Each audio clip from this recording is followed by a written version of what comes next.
हिंदी की ऑनलाइन कक्षा में आप सभी का हार्दिक स्वागत करती हूँ और साना साना हाथ जोड़ी पाठ को आगे बढ़ाते हुए क्रमशः आज हम लोग भाग 2 में आइए अध्ययन करते हैं। चित्रलिखित सी मैं माया और छाया के इस अनूठे खेल को भर भर आंखों देखती जा रही थी। प्रकृति जैसे मुझे सयानी बनाने के लिए जीवन रहस्यों का उद्घाटन करने पर तुली हुई थी। धीरे धीरे धुंध की चादर थोड़ी छटी। अब वहां पहाड़ नहीं, दो विपरीत दिशाओं से आते छाया पहाड़ थे और थोड़ी देर बाद ही वे छाया पहाड़ अपने श्रेष्ठतम रूप में मेरे सामने थे। जीप थोड़ी देर के लिए रुकवा दी गई थी। मैंने गर्दन घुमाई। सब ओर जैसे जन्नत बिखरी पड़ी थी। जन्नत अर्थात स्वर्ग। नजरों के छोर तक खूबसूरती ही खूबसूरती, अपने को निरंतर दे देने की अनुभूति कराते पर्वत, झरने, फूलों, घाटियां और वादियों के दुर्लभ नजारे। वहीं कहीं लिखा था थिंक ग्रीन। आश्चर्य, पल भर में ब्रह्मांड में कितना कुछ घटित हो रहा था।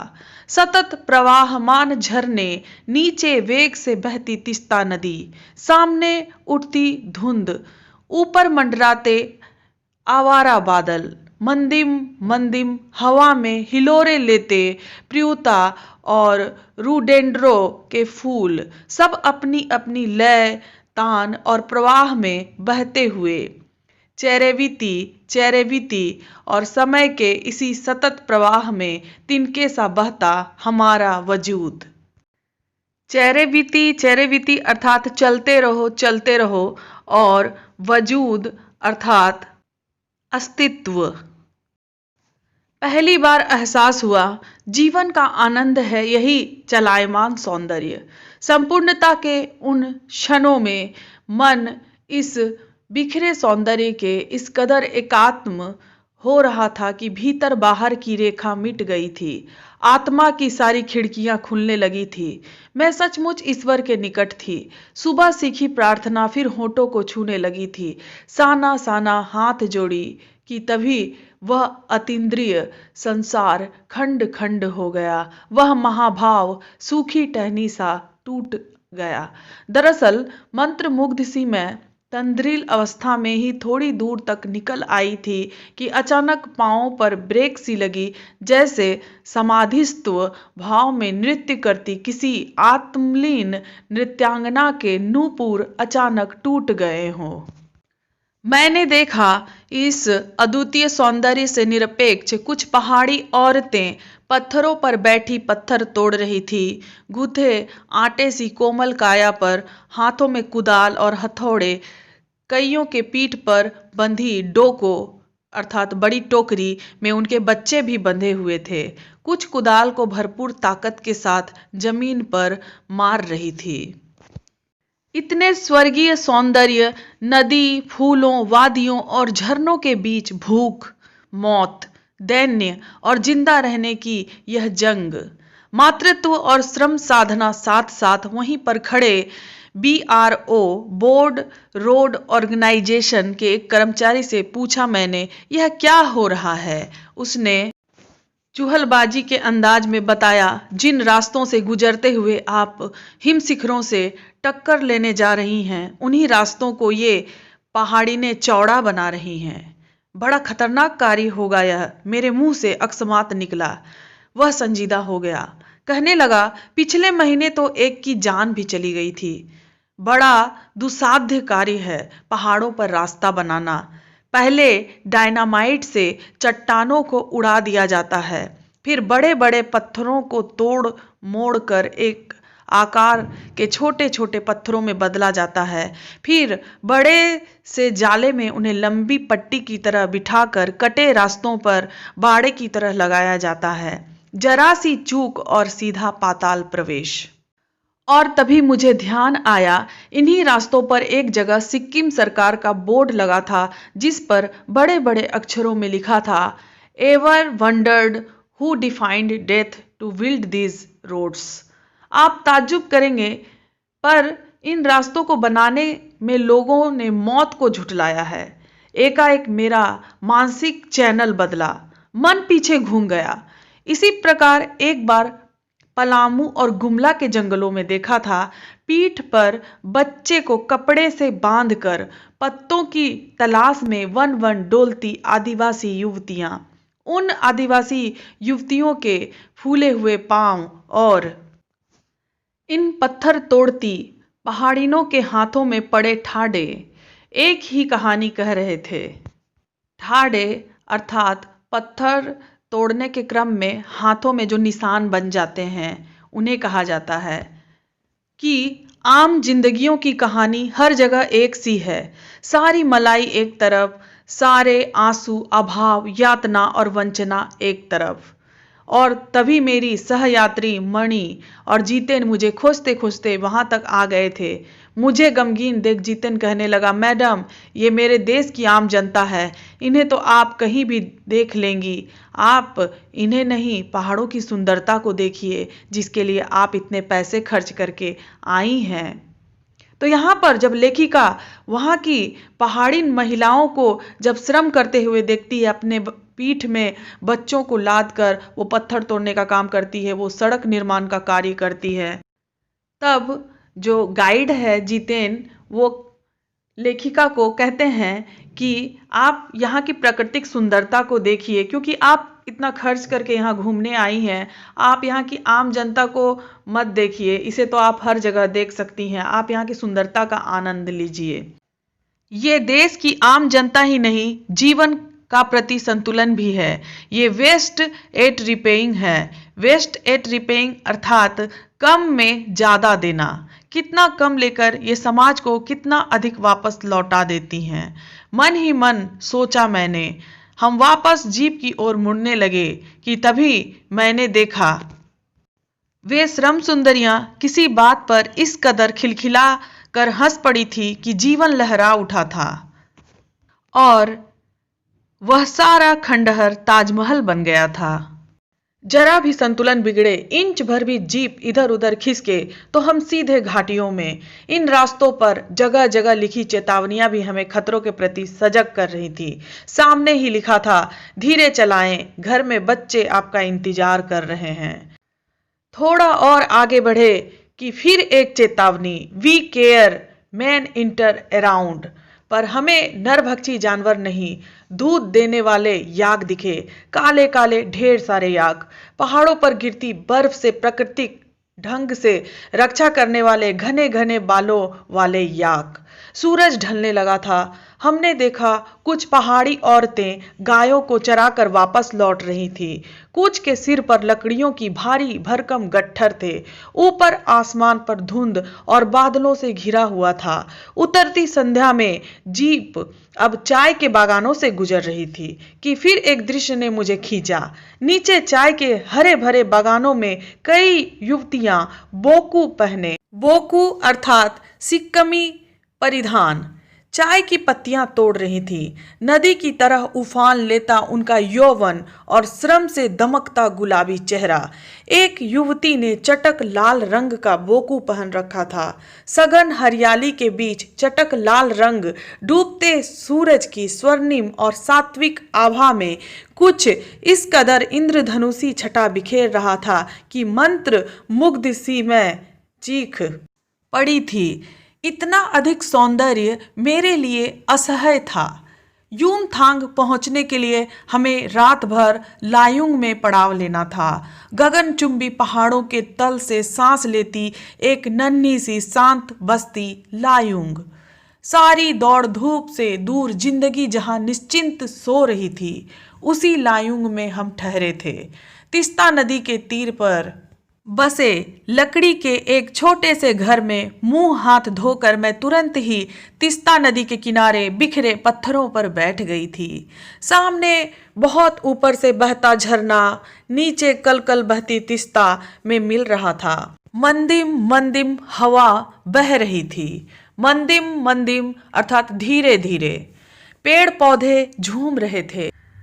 गहरे बादलों की परत ने चांद को ढक रखा था। बाहर परिंदे और लोग अपने घरों को लौट रहे थे। वातावरण में अद्भुत शांति थी। मंदिर की घंटियों सी, घुंघरुओं की रुंझुनाहट सी आंखें अनायास भर आई। ज्ञान का नन्हा सा बोधिसत्व जैसे भीतर उगने लगा। वही सुख, शांति और सुकून है जहां अखंडित संपूर्णता है। पेड़ पौधे, पशु और आदमी सब अपनी अपनी लय, ताल और गति में हैं। हमारी पीढ़ी ने प्रकृति की इस लय, ताल और गति से खिलवाड़ कर अक्षम्य अपराध किया है। हिमालय अब मेरे लिए कविता ही नहीं, दर्शन बन गया था। अंधेरा होने के पहले ही किसी प्रकार डगमगाती शिलाओं और पत्थरों से होकर तीस्ता नदी की धार तक पहुंची। बहते पानी को अपनी अंजुलि में भरा तो अतीत भीतर धड़कने लगा। स्मृति में कौंधा। हमारे यहाँ जल को हाथ में लेकर संकल्प किया जाता है। क्या संकल्प करूं? पर मैं संकल्प की स्थिति में नहीं थी। भीतर थी एक प्रार्थना, एक कमजोर व्यक्ति की प्रार्थना। भीतर का सारा हलाहल, हलाहल अर्थात विष, जहर, सारी तामसिकताएं बह जाए इस बहती धारा में। रात धीरे धीरे गहराने लगी। हिमालय ने काला कंबल ओढ़ लिया था। जीतेन ने लकड़ी के बने खिलौने से उस छोटे से गेस्ट हाउस में गाने की तेज धुन पर जब अपने संगी साथियों के साथ नाचना शुरू किया तो देखते देखते एक आदिम रात्रि की महक से परियों की कहानी सी मोहक वह रात महक उठी। मस्ती और मादकता का ऐसा संक्रमण हुआ कि एक एक कर हम सभी सैलानी गोल गोल घेरा बनाकर नाचने लगे। संक्रमण अर्थात मिलन। मेरी 50 वर्षीय सहेली मनी ने कुमारियों को भी मात करते हुए वो जानदार नृत्य प्रस्तुत किया कि हम सब अवाक उसे ही देखते रह गए। कितना आनंद भरा था उसके भीतर। कहाँ से आता था इतना आनंद? लायुंग की सुबह बेहद शांत और सुरमय। यहाँ पर लेखिका लायुंग का वर्णन करती है। वो लायुंग की खूबसूरती का वर्णन कर रही है। किस प्रकार वहाँ उन्होंने आनंद प्राप्त किया उसका वर्णन कर रही है। तीस्ता नदी की शांत धारा के समान ही कल कल कर बहती हुई। अधिकतर लोगों की जीविका का साधन पहाड़ी आलू, धान की खेती और दारू का व्यापार। सुबह मैं अकेले ही टहलने निकल गई थी। मैंने उम्मीद की थी कि यहाँ मुझे बर्फ मिलेगी, पर अप्रैल के शुरुआती महीने में यहाँ बर्फ का एक कतरा भी नहीं था।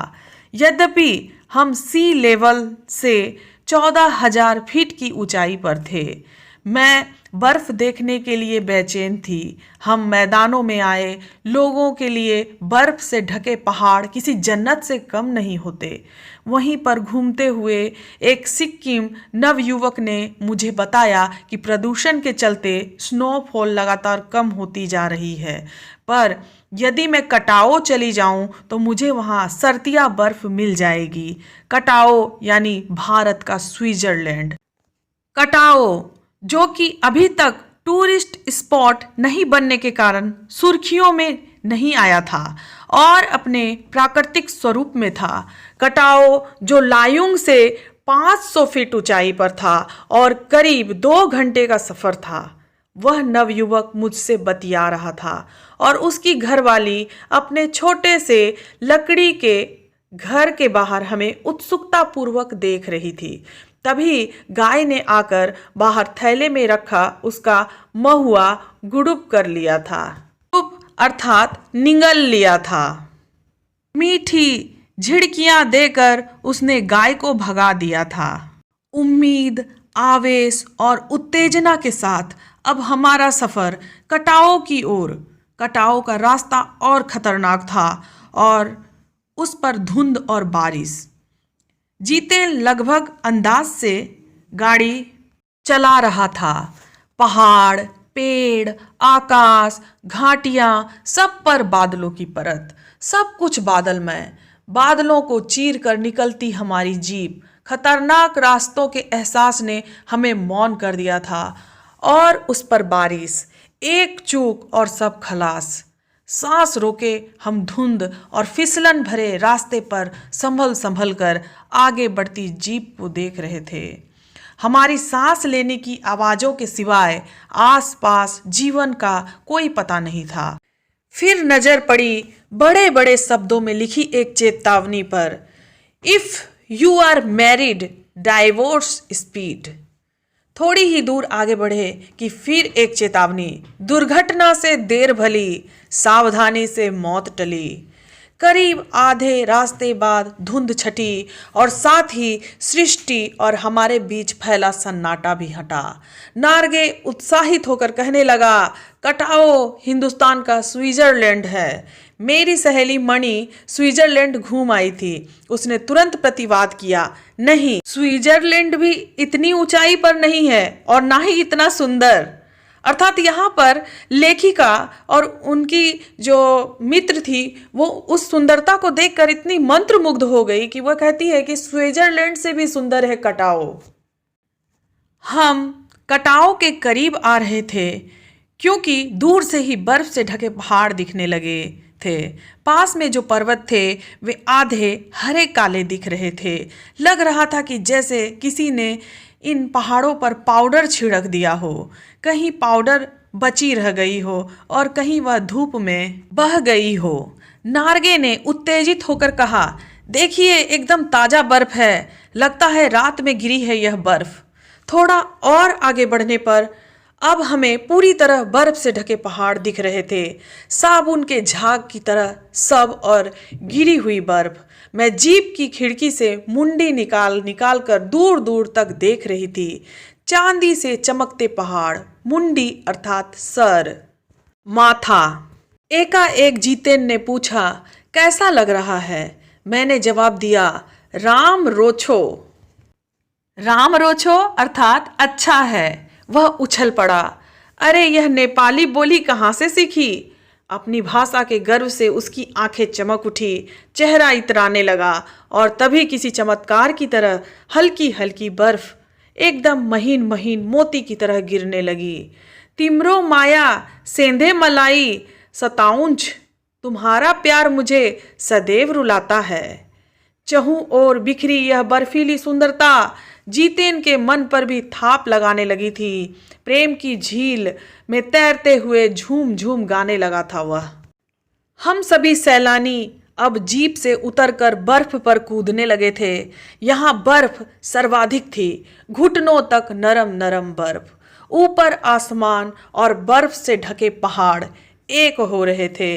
कई सैलानी बर्फ पर लेटकर हर लम्हे की रंगत को कैमरे में कैद करने में लगे थे अर्थात वो कैमरे में फोटो खींच रहे थे। मेरे पांव झनझन करने लगे थे पर मन वृंदावन हो रहा था अर्थात खुश हो रहा था मन। भीतर जैसे देवता जाग गए थे। ख्वाहिश हुई कि मैं भी बर्फ पर लेटकर इस बर्फीली जन्नत को जी भर देखूं, पर मेरे पास बर्फ पर पहनने वाले लंबे लंबे जूते नहीं थे। मैंने चाहा कि किराए पर ले लूं, पर कटाओ, यूमथांग और झांगू लेक की तरह टूरिस्ट स्पॉट नहीं था। स्पॉट अर्थात भ्रमण के लिए जगह। इस कारण यहाँ झांगू की तरह दुनिया भर की तो क्या एक भी दुकान नहीं थी। खैर, दनादन फोटो खिंचवाने की बजाय मैं उस सारे परिदृश्य को अपने भीतर लगातार खींच रही थी, जिससे महानगर के डार्क रूम में इसे फिर देख सकूं। संपूर्णता के उन क्षणों में यह हिमशिखर मुझे मेरे आध्यात्मिक अतीत से जोड़ रहे थे। शायद ऐसी ही विभोर कर देने वाली दिव्यता के बीच हमारे ऋषि मुनियों ने वेदों की रचना की होगी, जीवन सत्यों को खोजा होगा, सर्वे भवन्तु सुखिनः का महामंत्र पाया होगा।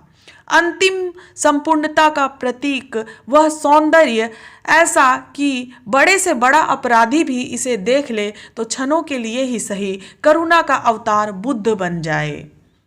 और तभी दिमाग में कौंधा कि मिल्टन ने ईव की सुंदरता का वर्णन करते हुए लिखा था कि शैतान भी उसे देखकर ठगा सा रह जाता है और दूसरों का अमंगल करने की वृत्ति भूल जाता था। मैंने मनी से पूछा, क्या उसने पढ़ी है मिल्टन की वह कविता? पर मनी उस समय किसी दूसरे ही सवाल से जूझ रही थी। वह एकाएक दार्शनिकों की तरह कहने लगी, ये हिमशिखर जल स्तंभ है पूरे एशिया के। देखो प्रकृति भी किस नायाब ढंग से सारा इंतजाम करती है। सर्दियों में बर्फ के रूप में जल संग्रह कर लेती है और गर्मियों में पानी के लिए जब त्राही त्राही मचती है तो ये ही बर्फ शिलाएं पिघल पिघल कर जलधारा बन हमारे सूखे कंठों को तरावट पहुंचाती है। कितनी अद्भुत व्यवस्था है यह जल संचय की। मनी ने अभिभूत हो माथा नवाया। नवाया अर्थात माथा को झुकाया। जाने कितना ऋण है हम पर इन नदियों का, हिम शिखरों का। संसार कितना सुंदर। स्वप्न जागते उन लम्हों में मैंने सोचा, पर तभी उदासी की एक झीनी सी परत मुझ पर छा गई। उड़ते बादलों की तरह पत्थर तोड़ती उन पहाड़ियों का ख्याल आ गया। आत्मा की अनंत परतों को छीलता हुआ हमारा यह सफर थोड़ा और आगे बढ़ा कि तभी देखा इक्की दुक्की फौजी छावनियां। ध्यान आया यह बॉर्डर एरिया है, थोड़ी दूरी पर ही चीन की सीमा है। एक फौजी से मैंने कहा, इतनी कड़कड़ाती ठंड में उस समय तापमान -15 डिग्री सेल्सियस था, आप लोगों को बहुत तकलीफ होती होगी। वह हंस दिया, एक उदास हंसी। आप चैन की नींद सो सके इसलिए तो हम यहाँ पहरा दे रहे हैं। फेरी भेटुला अर्थात फिर मिलेंगे कहते हुए जीतेन ने जीप चालू कर दी। थोड़ी देर बाद ही फिर दिखी एक फौजी छावनी जिस पर लिखा था, we give our today for your tomorrow. मन उदास हो गया, भीतर कुछ पिघलने लगा। महानगर में रहते हुए कभी ध्यान ही नहीं आया कि जिन बर्फीले इलाकों में बैसाख के महीने में भी 5 मिनट में ही हम ठिठुरने लगते थे, हमारे ये जवान पौष और माघ में भी, जबकि सिवाय पेट्रोल के सब कुछ जम जाता है, तैनात रहते हैं। और जिन सकरे घुमावदार और खतरनाक रास्तों से गुजरने भर में हमारे प्राण कांप उठते हैं, उन रास्तों को बनाने में जाने कितनों के जीवन अपनी मियाद के पूर्व ही खत्म हो गए हैं। मेरे लिए यह यात्रा सचमुच ही एक खोज यात्रा थी। पूरा सफर चेतना और अंतरात्मा में हलचल मचाने वाला था। बहरहाल अब हम लायुंग वापस लौटकर फिर युमथांग की ओर। जीतेन कुछ दिन पूर्व ही नेपाल से ताजा ताजा आया था। युमथांग की घाटियों में एक नया आकर्षण और जुड़ गया था। ढेरों ढेरों प्रियुता और रूडोडेंड्रो के फूल। जीतेन बताने लगा, बस 15 दिनों में ही देखिएगा पूरी घाटी फूलों से इस कदर भर जाएगी कि लगेगा फूलों की सेज रखी हो। यहाँ सारे रास्ते अपेक्षाकृत चौड़े थे, इस कारण खतरों का एहसास कम था। इन घाटियों में कई बंदर भी दिखे, कुछ अकेले तो कुछ अपने बाल बच्चों के साथ। बहरहाल घाटियों, वादियों, पहाड़ों और बादलों की आंख मिचौली दिखाती पहाड़ी कबूतरों को उड़ाती हमारी जीप जब युमथांग पहुंची तो हम थोड़े निराश हुए। बर्फ से ढके कटाओं के हिम शिखरों को देखने के बाद युमथांग थोड़ा फीका लगा और यह भी एहसास हुआ कि मंजिल से कहीं ज़्यादा रोमांचक होता है मंजिल तक का सफ़र। बहरहाल युमथांग में चिप्स बेचती एक सिक्किमी युवती से मैंने पूछा, क्या तुम सिक्किमी हो? नहीं, मैं इंडियन हूँ, उसने जवाब दिया। सुनकर बहुत अच्छा लगा। सिक्किम के लोग भारत में मिलकर बहुत खुश हैं। जब सिक्किम स्वतंत्र रजवाड़ा था तब टूरिस्ट उद्योग इतना नहीं फला फूला था। हर एक सिक्किमी भारतीय आबोहवा में इस कदर घुल मिल गया है कि लगता ही नहीं कभी सिक्किम भारत में नहीं था। जीप में बैठने को हुए कि एक पहाड़ी कुत्ते ने रास्ता काट दिया। मनी ने बताया, ये पहाड़ी कुत्ते हैं, ये भौंकते नहीं हैं, ये सिर्फ चांदनी रात में ही भौंकते हैं। क्या? विस्मय और अविश्वास से मैं उसे सुनती रही। क्या समुद्र की तरह कुत्तों पर भी पूर्णिमा की चांदनी कामनाओं का ज्वार भाटा जगाती है? खैर, लौटती यात्रा में जीप में भी जीतेन हमें रकम रकम की जानकारियां देता रहा। रकम रकम अर्थात तरह तरह की। मैडम, यहाँ एक पत्थर है जिस पर गुरु नानक के फुटप्रिंट हैं। कहते हैं यहाँ गुरु नानक की थाली से थोड़े से चावल छिटक कर बाहर गिर गए थे। जिस जगह चावल छिटक कर गिर रहे थे वहाँ चावल की खेती होती है। करीब 3-4 किलोमीटर बाद ही उसने फिर उंगली दिखाई। मैडम, इसे खेदूम कहते हैं। यह पूरा लगभग 1 किलोमीटर का एरिया है। यहाँ देवी देवताओं का निवास है। यहाँ जो गंदगी फैलाएगा वह मर जाएगा। तुम लोग पहाड़ों पर गंदगी नहीं फैलाते? उसने जीभ निकालते हुए कहा। नहीं मैडम, पहाड़, नदी, झरने, हम इनकी पूजा करते हैं। इन्हें गंदा करेंगे तो हम मर जाएंगे। तभी गैंगटॉक इतना सुंदर है, मैंने कहा। गैंगटॉक नहीं मैडम, गंगटोक कहिए। इसका असली नाम गंगटोक है। गंगटोक का मतलब है पहाड़।